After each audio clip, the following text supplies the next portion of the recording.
ஹரே கிருஷ்ணா கிருஷ்ணா கிருஷ்ணா ஹரே ஹரே, ஹரே ராமா ராமா ராமா ஹரே ஹரே. குட்டி கதைகள் 500. இங்கு பகவத்கீதையின் உண்மை உருவில் இருக்கும் அத்தியாயம் 18 சுருக்கத்தை காண்போம். முன்பு ஒரு சமயம், அதாவது சாஸ்திரங்களில் இல்லாத விதிமுறைகளை நம்பிக்கை உடன் பின்பற்றுபவர்களின் நிலையை பற்றி அர்ஜுனன் கேள்வி எழுப்பினான். அவர்களின் நம்பிக்கை சத்வகுணம், ரஜோகுணம், தமோ குணங்களின் அடிப்படையில் ஆனது என பதிலளித்த கிருஷ்ணர், தேவர்களை வழிபடுதல் சத்வகுணம் எனவும், மனிதர்களை வழிபடுதல் ரஜோகுணம் எனவும், பேய்களை வழிபடுதல் தமோ குணம் எனவும் விளக்கினார். வழிபாடு மட்டுமில்லாமல் உணவு, யாகம், தவம், தானம் ஆகியவற்றிலும் உள்ள 3 குண வேறுபாடுகளை கிருஷ்ணர் எடுத்து உரைத்தார். இவை எல்லாவற்றிலும் தோஷங்கள் இருப்பதால் முழுமுதற் கடவுளை குறிக்கும் ஓம் தத் சத் என்னும் வார்த்தைகளுடன் அந்த செயல்கள் செய்யப்படுகின்றன. உண்மையில் பகவத்கீதையின் உபதேசங்கள் 17ஆம் அத்தியாயத்துடன் நிறைவு உறுகின்றன. 18ஆம் அத்தியாயம் என்பது இதுவரை விவாதிக்கப்பட்ட விஷயங்களின் சுருக்கமான பகுதியாகும். கீதையின் ஒவ்வொரு அத்தியாயத்திலும் பரம புருஷ பகவானுக்கு பக்தி தொண்டு ஆற்றுவதே வாழ்வின் இறுதி நோக்கம் என்பது வலியுறுத்தப்பட்டு இருக்கின்றன. இதே கருத்து ஞானத்தின் மிக மிக இரகசியமான பாதையாக 18ஆம் அத்தியாயத்தில் கொடுக்கப்பட்டு இருக்கின்றது. கீதையின் சுருக்கத்தை வெளிக்கொண்டு வரும் பொருட்டு ஆரம்பத்தில் கிருஷ்ணர் கூறியவற்றிலிருந்து ஒரு சந்தேகத்தை அர்ஜுனன் எழுப்புகின்றான். தியாகம் மற்றும் சந்நியாசத்தின் நோக்கத்தை புரிந்து கொள்ள அர்ஜுனன் விருப்பம் தெரிவிப்பதுடன் இந்த அத்தியாயம் ஆரம்பம் ஆகின்றது. ஆசைகளை அடிப்படையாக கொண்ட செயல்களை துரத்தல் சந்நியாசம் எனவும், செயல்களின் பலன்களை துரத்தல் தியாகம் எனவும் சில அறிஞர்கள் கூறுகின்றார்கள். எல்லா செயல்களையும் துறக்க வேண்டும் என சிலர்கள் நினைக்கின்றார்கள். வேறு சிலரோ யாகம், தானம் மற்றும் தவத்தினை என்றும் துறக்கக்கூடாது என்கின்றார்கள். அந்த செயல்கள் மிகச்சிறந்த ஆத்மாக்களையும் தூய்மைப்படுத்துவதாக கூறிய முழுமுதற் கடவுள் மற்றும் பரம புருஷ பகவான் ஸ்ரீ கிருஷ்ணர் அவற்றை என்றும் துறக்கக்கூடாது எனவும், அவை பற்றுதல் இல்லாமல் பலனை எதிர்பார்க்காமல் செய்யப்பட வேண்டும் என முடிவு கூறுகின்றார். ஒருவன் தனது கடமைகளை மயக்கத்தினால் துறந்தால் அது தமோகுண துறவு எனப்படுகின்றது. தொல்லைகளாலும் பயத்தினாலும் கடமைகளை துறப்பது ரஜோகுணம் துறவு ஆகும். கடமைகளை செய்த வண்ணம் பௌதிக சங்கத்தையும் பலனுக்கான பற்றுதலையும் முழுமையாக துறத்தல் சத்துவகுண துறவு எனப்படுகின்றது.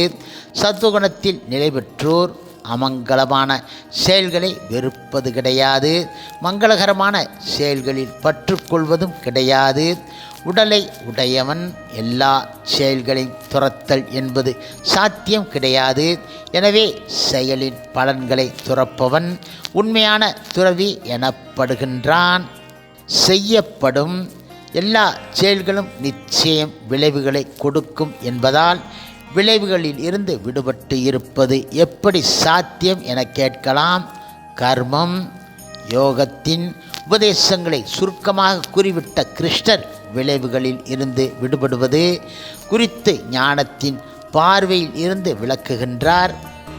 பந்தப்படாமல் செயல்படுவது குறித்து விளக்குவதற்காக பகவான் கிருஷ்ணர் வேதாந்தத்தினை மேற்கோள் காட்டுகின்றார். வேதாந்தத்தின்படி எல்லா செயல்களுக்கும் 5 காரணிகள் இருக்கின்றன.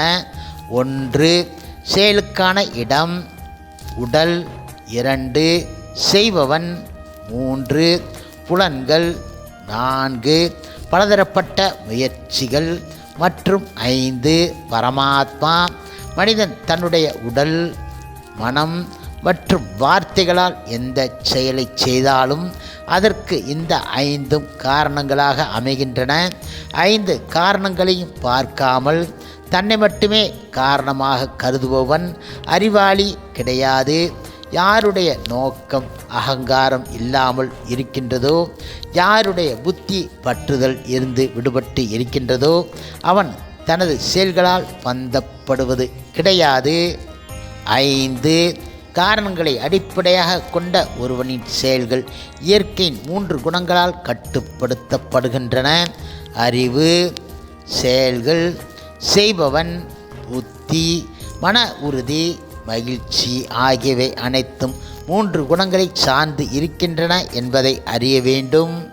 இவற்றை விரிவாக எடுத்து உரைத்த பகவான் கிருஷ்ணர் இந்த உலகிலோ தேவர்களின் மத்தியிலோ இந்த 3 குணங்களில் இருந்து விடுபட்டவர்கள் எவரும் கிடையாது என எடுத்து உரைக்கின்றார். அப்படியென்றால் இவற்றிலிருந்து எவ்வாறு விடுபட முடியும்? விதிக்கப்பட்ட கடமைகளை செவ்வனே செய்வதால் 3 குணங்களிலிருந்து விடுபட முடியும்.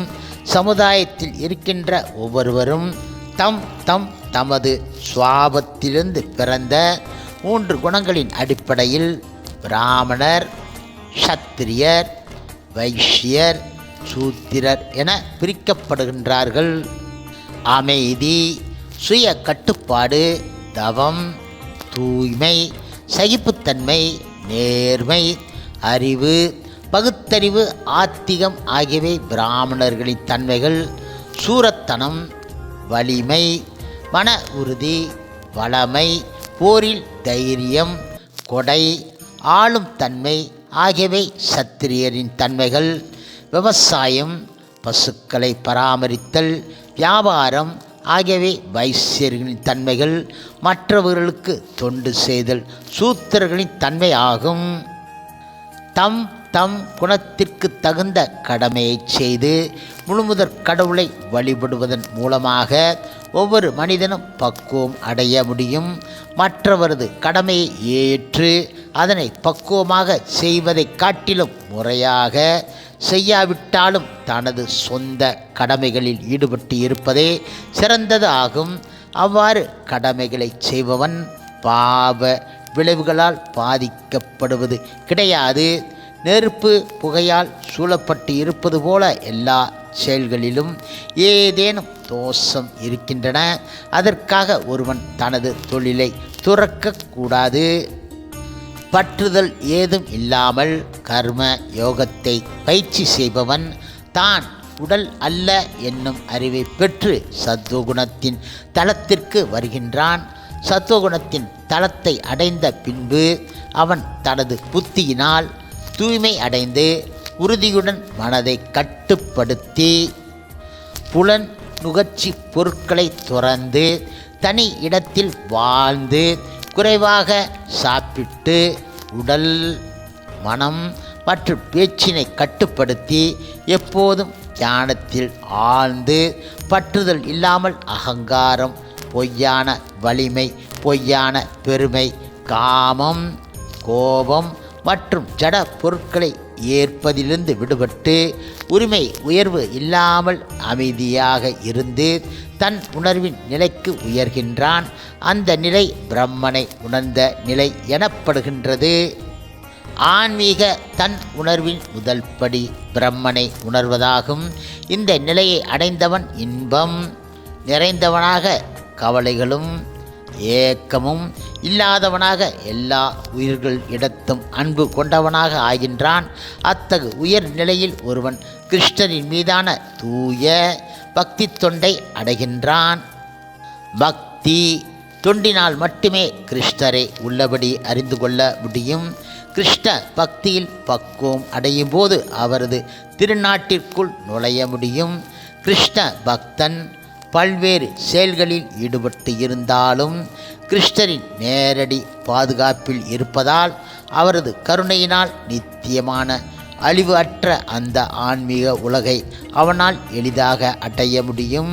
கிருஷ்ணரின் பாதுகாப்பின் கீழ் இருப்பதால் கிருஷ்ண பக்தனுக்கு எந்த ஒரு அச்சமும் கிடையாது. ஆனால் அவரது பேச்சை கேட்காமல் அகங்காரத்துடன் செயல்படுபவர்கள் அழிந்து விடுவார்கள். பகவான் கிருஷ்ணரின் வழி காட்டுதலின் கீழ் செயல்பட மறுப்பவர்கள் 3 குணங்களினால் வழி நடத்தப்படுவார்கள். அர்ஜுனன் போர் புரிய வேண்டும் என்பது கிருஷ்ணரின் விருப்பம். அதை அவன் ஏற்க மறுத்தாலும் கூட அவனது சத்திரிய சுவாபத்தினால் போர் செய்யும்படி தூண்டப்படுவான்.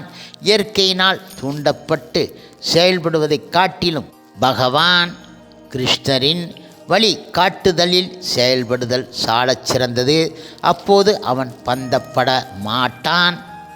ஆன்மீக தன் உணர்வின் 2ஆம் நிலை பரமாத்மாவை உணர்தல். இது பிரம்மனை உணர்வு அதை காட்டிலும் இரகசியமானது ஆகும்.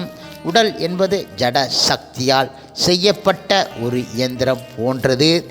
அந்த இயந்திரத்தில் அமர்ந்து இருக்கும் ஜீவனுடன் இணைந்து அவனது பயணத்தை வழி நடத்துபவராக விளங்குபவர் பரமாத்மா.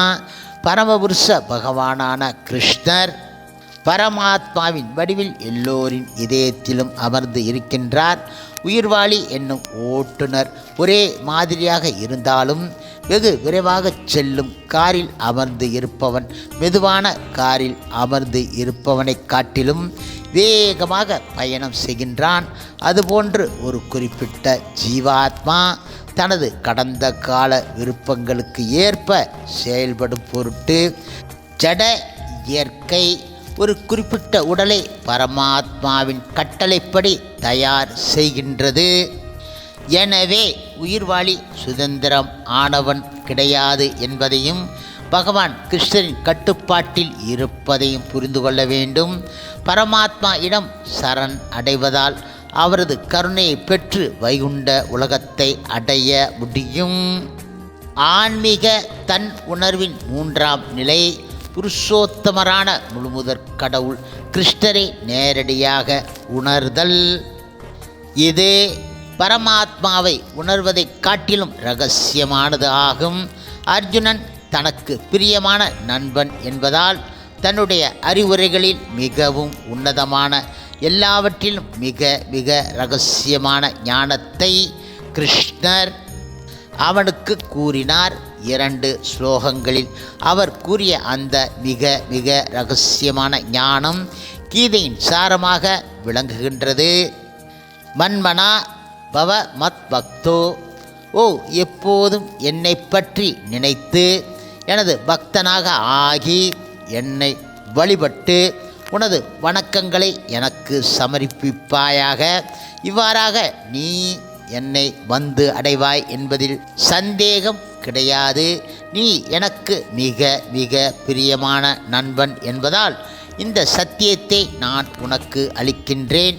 18.65 ஸ்லோகம். அடுத்ததாக சர்வ தர்மான் பரித்தஜ்ஜ, ஓ எல்லா விதமான தர்மங்களையும் துறந்து என்னிடம் மட்டுமே சரண் அடைவாயாக. உன்னை எல்லா பாவ விளைவுகளில் இருந்தும் நான் விடுவிக்கின்றேன், பயப்படாதே. 18.66 ஸ்லோகம். கிருஷ்ணரின் பக்தனாக அவரை மட்டுமே சரண் அடைந்தவனாக வாழ்வதே வாழ்வின் மிக மிக உன்னதமான பக்குவ நிலை. இதுவே கீதையின் சாரம். இந்த மிக மிக இரகசியமான அறிவை தவம் இல்லாதவர், பக்தி இல்லாதவர், பக்தி தொண்டில் ஈடுபடாதவர் மற்றும் கிருஷ்ணர் மீது பொறாமை கொண்டவருக்கு ஒருபோதும் விளக்கக்கூடாது. ஆனால் அதே சமயத்தில் இந்த பரம இரகசியத்தை கிருஷ்ண பக்தர்களிடம் விளக்குபவர்களுக்கு தூய பக்தி தொண்டினை கிருஷ்ணர் உறுதிப்படுத்துகின்றார். மேலும் இறுதியில் அவர் நிச்சயமாக கிருஷ்ணரை அடைகின்றார். அவ்வாறு பிரச்சாரம் செய்யும் பக்தனை காட்டிலும் தனக்கு பிரியமானவர் இந்த உலகில் வேறு யாரும் கிடையாது எனவும், அவனை விட பிரியம் ஆனவனாக யாரும் ஆக முடியாது எனவும் கூறி கீதையை பிரச்சாரம் செய்பவன் மகிமையை கிருஷ்ணர் எடுத்து உரைக்கின்றார். பகவத்கீதை என்னும் இந்த புனிதமான உரையாடலை கேட்டால் கூட ஒருவன் கிருஷ்ண பக்தியை அடைய முடியும். நம்பிக்கை உடனும் பொறாமை இல்லாமலும் இதனை கேட்பவன் நிச்சயம் தனது பாவ விளைவுகளில் இருந்து விடுபட்டு மங்களகரமான நிலையை அடைகின்றான்.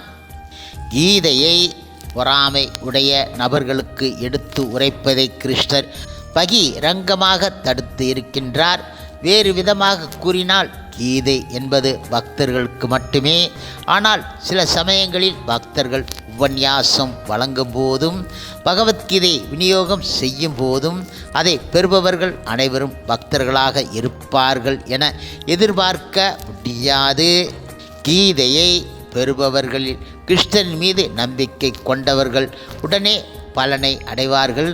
நம்பிக்கை அற்றவர்கள் பக்தர்கள் உடன் கொள்ளும் தொடர்பினால் படிப்படியாக நம்பிக்கை அடைவார்கள். எனவே பகவத்கீதையை விநியோகம் செய்தல் கிருஷ்ணருக்கு மிக மிக பிரியமான செயல் என்பதில் சந்தேகம் கிடையாது.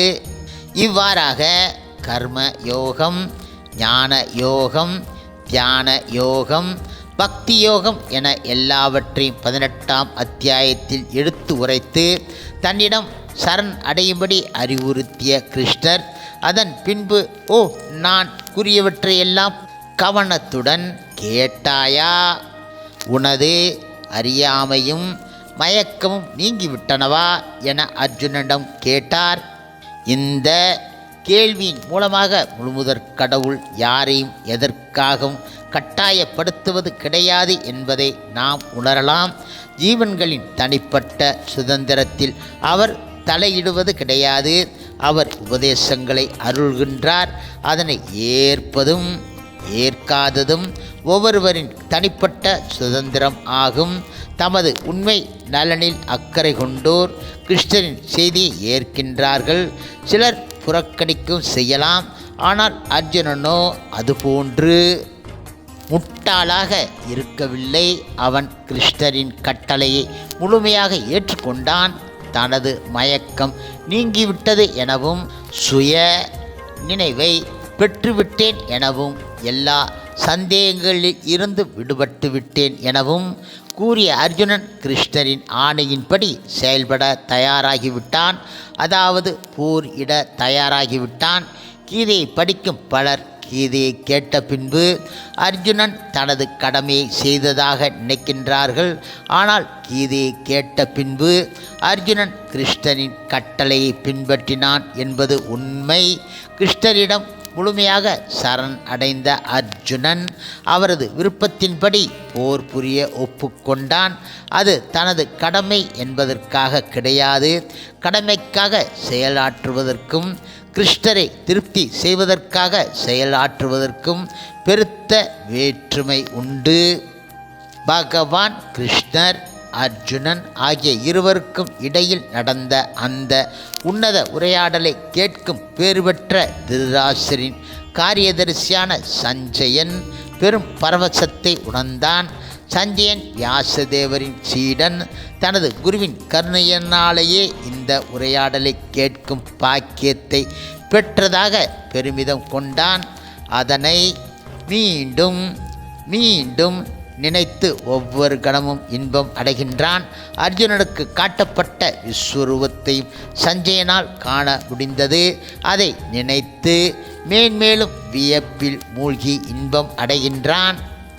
இறுதியாக தனது மகன்களின் வெற்றியை எதிர்பார்த்து இருந்த திருதராசர் இடம் அது சாத்தியம் கிடையாது என்பதை சஞ்சயன் பின்வரும் வார்த்தைகளால் கூறுகின்றான்.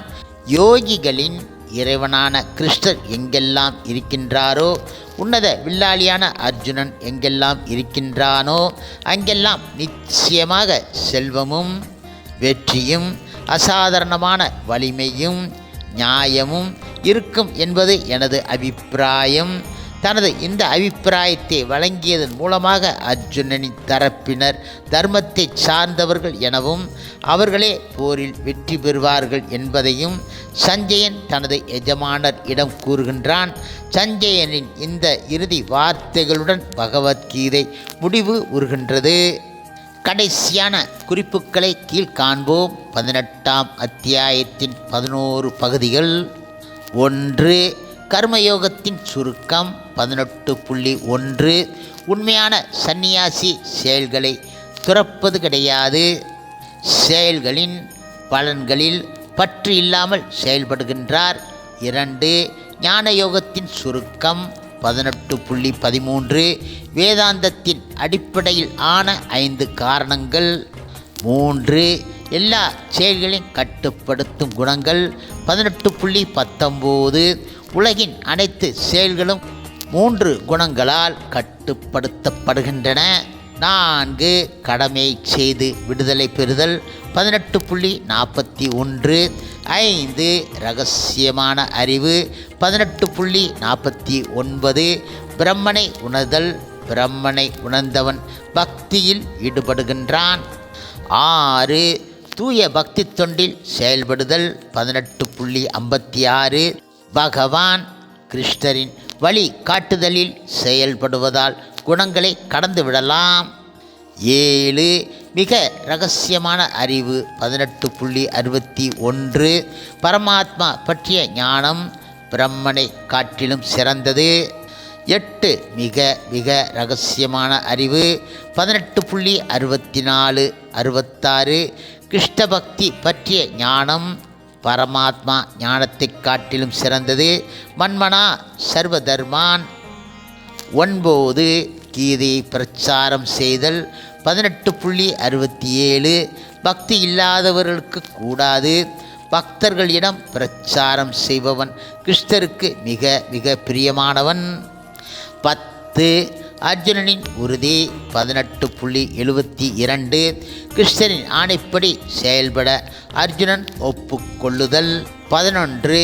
சஞ்சயனின் இறுதி வார்த்தைகள் 18.74. குருவின் கருணையினால் இந்த மாபெரும் பாக்கியம் கிட்டியது. நினைத்து நினைத்து மகிழ்ச்சி. பாண்டவர்களுக்கே வெற்றி. ஹரே கிருஷ்ணா ஹரே கிருஷ்ணா கிருஷ்ணா கிருஷ்ணா ஹரே ஹரே. ஹரே ராமா ஹரே ராமா ராமா ராமா ஹரே ஹரே. ஷில பிரபுபாதரின் சேவையில் இஸ்கான் பக்தர்கள்